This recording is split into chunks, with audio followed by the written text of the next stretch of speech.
saw that. Brick killed a guy.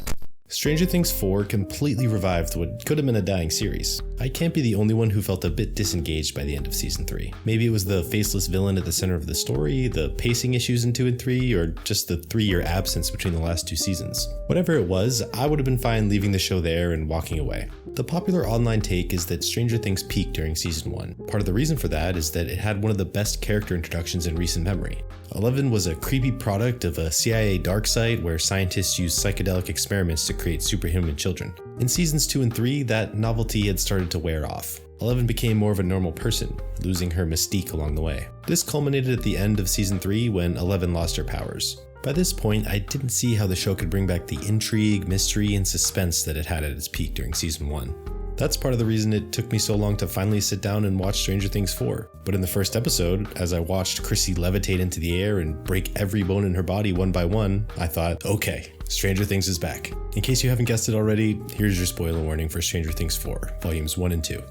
Those stains are, I don't know what those stains are. The 4th season of Stranger Things gave us our first look at the real villain behind the Demogorgon and the Mind Flayer, Vecna/Henry/1.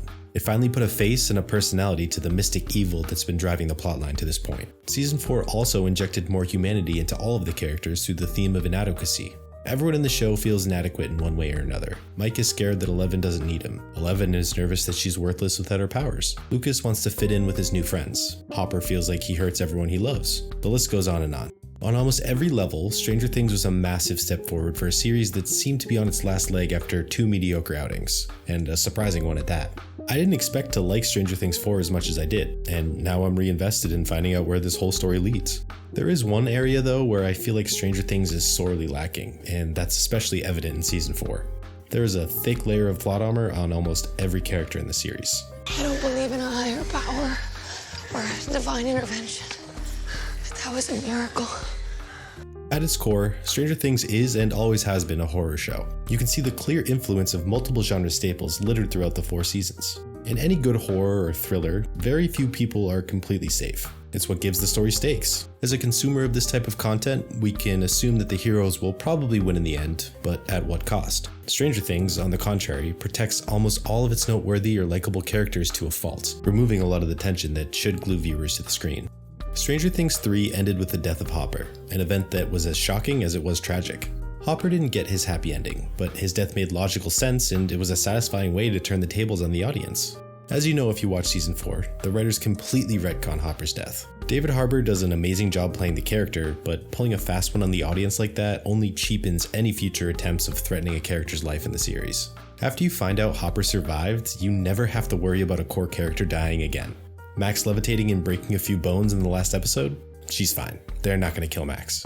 Even the actors in the show feel this way. Millie Bobby Brown called the Duffer Brothers sensitive Sallies for not killing more characters.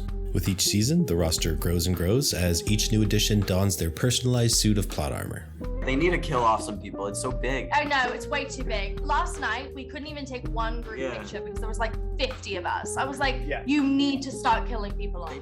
That's not to say that nobody has died throughout the series. There have been a few noteworthy casualties along the way, but these are little more than short-term sacrificial lambs introduced for one season to fill a role and die. Both Bob and Eddie played a near-identical role as a likable, one-off character who died heroically. Billy was the opposite. He played a human villain while we were still waiting for Henry to be revealed. I feel like I'm forgetting someone. Whatever, you get the point. Content like Stranger Things needs to have a level of tangible threat to the core characters in order to keep the tension alive. Without it, the suspenseful music and near-death experiences means next to nothing to the audience. We've watched 4 seasons of the show by now.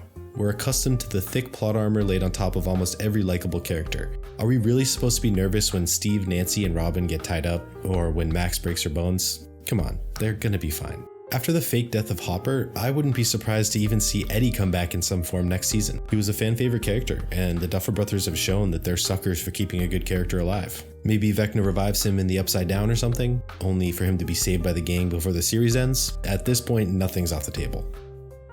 Another problem that the widespread plot armor of Stranger Things has created is that some of the characters are starting to feel useless. How many comic relief characters do we need? Robin, Dustin, Steve, and now Argyle all fill that role. Other than his relationship with Eleven, Mike is almost incidental to season 4. What is even the point of Jonathan now? And don't even get me started on Will. Nothing against Noah Schnapp, but the emotional overacting was jarring in season 4.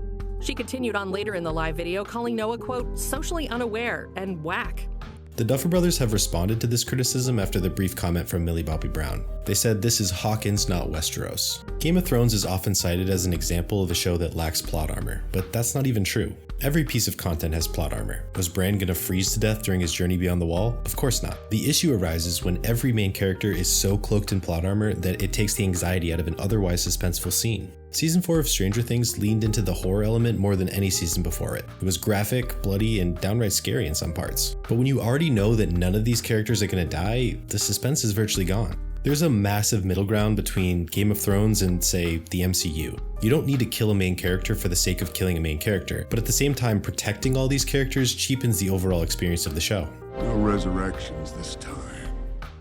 Don't get me wrong here. I like Stranger Things 4 a lot. It was a return to form for the show, one that I didn't think was really possible at this stage. It had some issues, but it also did a lot of things right. Visually, it was probably the best season of Stranger Things to date. Each of the last 2 episodes felt like a standalone movie rather than a TV show.